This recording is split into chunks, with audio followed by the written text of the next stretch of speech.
আজকে আমাদের দেশে একদল মনে করে যে বোরকা পরলে বোধহয় আনস্মার্ট, খোলামেলা থাকলে বোধহয় স্মার্ট।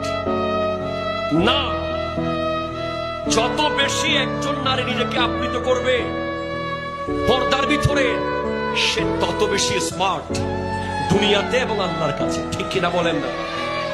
আপনি খেয়াল করে দেখবেন, যে ঘরের নারী বোরকা পরে সব সময় পর্দা করে কঠিন, ওই নারী ইন্তেকাল করার পরে যারা তাকে টিটকারি মারত, আনস্মার্ট বলতো, তারাও বলে ইস অনেক পর্দানসীন ছিল।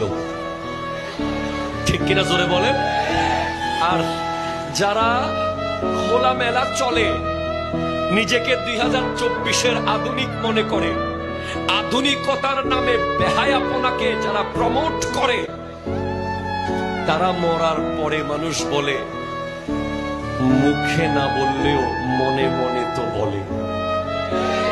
আপনি কি করছেন, কেমন আছেন, কেমন ছিলেন, রোয়াজার হাটে আপনার বিচরণ কেমন ছিল, মানুষের সাথে আপনার কথাবার্তা কেমন ছিল, আপনি যখন মারা যাবেন, আমি যখন মারা যাব, জানাজার লাশ যখন সামনে আসবে, মুখ হয়তো বন্ধ রাখতে পারবো, মানুষের লজ্জার কারণে ব্রেইনকে তো আর বন্ধ রাখা যাবে না।